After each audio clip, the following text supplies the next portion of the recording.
let's talk about Randy Gregory. You talked to him today. I talked to him today. Kid who went to Nebraska, 6'5", 235, 240 pounds, 34-inch arms, 10-inch hands. 4.64 is what he ran coming out of Nebraska.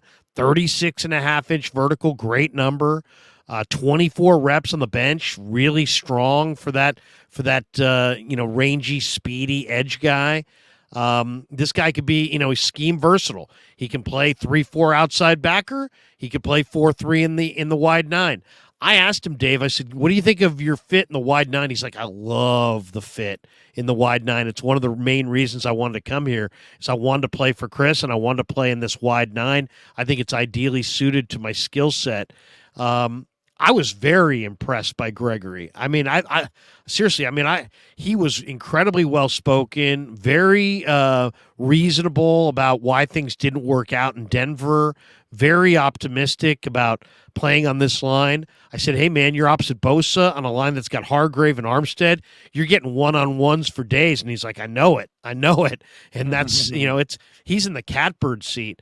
What do you think as far as snaps? Do you think he starts? Do you think he comes off the bench behind Drake? Does he play in a little bit of a?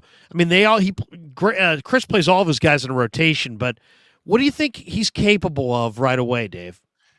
Right away, I don't think they're going to start him right away. I think that they can ease him into the playbook. I know the playbook is not as complicated for defensive linemen, especially edge rushers in this scheme, because you just attack. You attack and figure things out later. So they can get him involved fairly early, but I still think there is a little bit of a learning curve. There's a little bit of a rushing with chemistry component to things. You want to make sure you keep pockets closed, especially if you're the edge defender. You don't want quarterbacks leaking outside. So you have to learn how to play with your teammates. The 49ers like to rush as a unit. So I think that's going to take a little bit a while for Randy Gregory. But, the 49ers aren't making any moves for October right now. Steve Wilkes is not making adjustments to win games in October and November.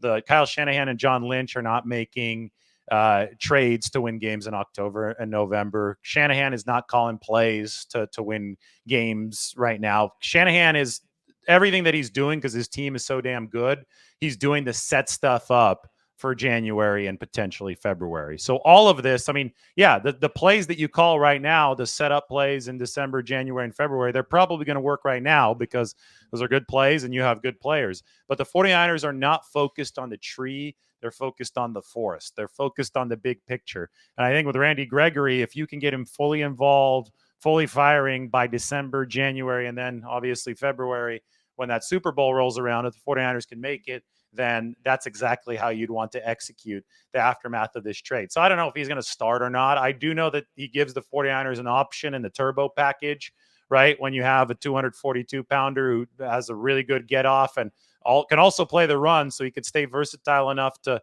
give you some early down snaps. But I also know that they really like the work that Cleveland Farrell's doing against the run. If they're going against the run-heavy team, they can start Farrell out there in the base 4-3. If they don't think that Randy Gregory's quite in tune with his teammates yet and still going to take another week or two, Drake Jackson's been playing fine football for the 49ers. And then at the end of the day, Chris Kasarik likes to play 8 every single game. 8 defensive linemen play because he strongly believes that a fresh Randy Gregory is definitely going to be better than Drake Jackson playing at 70% at the end of the game. So that's why he comes in and rolls through them in waves, right? So that's why you can never have too many quality edge rushers, because everybody that's active is going to play in the game. And if the 49ers can bring in a fresh hockey line, it's like a hockey line coming in late, on some critical snaps to give Nick Bosa a breather, to give those guys a breather, that just makes Nick Bosa better, right? And it makes the 49ers better. So I think that Randy Gregory is going to find a home in that rotation. I think that his role might evolve over the course of the year, but as long as it evolves into a place of peak efficiency by December and January, I don't think anybody cares what his role is going to be in October and November, because the 49ers are playing the long game right now, and they should be playing the long game. Yeah, and I love Gregory at Nebraska. He was thought to be this guy who just needed to work on technique. He's everything you're looking for. He's tall. He's got long arms. He's got that sinewy, strong build. He bats down passes. He's stronger than you think at the point of attack. The guy's got the frame to add weight, and he's a competitive player. He's a tough player against the run. You kind of already mentioned that. And you can see the explosiveness in his hips. He's really, really solid rushing the passer. And, I love the second gear. He can close and flatten to the quarterback. He can bend. He's got really quick hands. He doesn't have to win with his initial rush. I love watching this guy. This guy can counter. He's got phenomenal coordination with his feet and hands. He's tough. He'll take on guards. Pulling guards. He'll keep low pad level. I just think that Gregory. I mean, that was an unbelievable pickup when you factor in the cost. But I also, just from talking to him today, it's like, here's a guy who's like, you know what? I'm in the right place at the right time. Denver was going young. Denver was thinking about developmental. And they're on the hook for all the cash, and yet the Niners, I think, are going to wind up getting the benefit. And then you got Chris, and let's be honest here. Chris is worth his weight in gold. He made Samson Ebukam a ton of money. He made Jordan Willis money. He made Amenahue money. He made Arden Key money. And I think Gregory's gonna have a resurgence under Chris, especially on this line. Especially, to me, it's like the other thing, Dave, is that if you have Bosa and then you have Armstead and Hargrave, two of those three guys typically are going to get doubles. And so if you really want to maximize your production on your D line, the guy opposite Bosa needs to be a speed guy. Because if you can stretch them wide like that, now you've got big gaps for Warner and Greenlaw to shoot through. You just have a lot more. You're putting a lot of pressure on opposing offensive lines if the guy opposite Nick Bosa is really, really fast. And that's what they got. I mean, like, I don't think Hassan Reddick is like, he had a phenomenal year in Detroit, in Philly's system last year. Do I think Hassan Reddick is one of the great defensive ends in the game? No. But on that D line with the speed that he had, it just was an ideal fit. And I kind of see the same thing with Gregory. You add his speed to what the Niners already have with the combo blocks that they already command. And I think he guarantees he gets one-on-one, and it guarantees that it puts enormous pressure on opposing offensive lines. Yeah, absolutely. And you could also run your 5-man front that we've seen the 49ers tinker with a few times this year. And that guarantees you one-on-ones across the board along the offensive line because you got 5 down linemen, 5 offensive linemen. They can't dedicate a second man to anybody. You have to use a running back or you have to chip with a receiver to help out somewhere. Now, the downside of that is that it takes Dre Greenlaw off the field. And not really sure after watching this past game against the Cowboys that you want to take Dre Greenlaw off the field. What an enforcer. My goodness. A couple of those hits early on.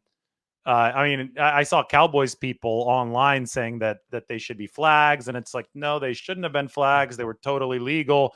I just don't think that Dallas was accustomed to getting smacked around so hard by a linebacker early in that game, and I think that set a tone.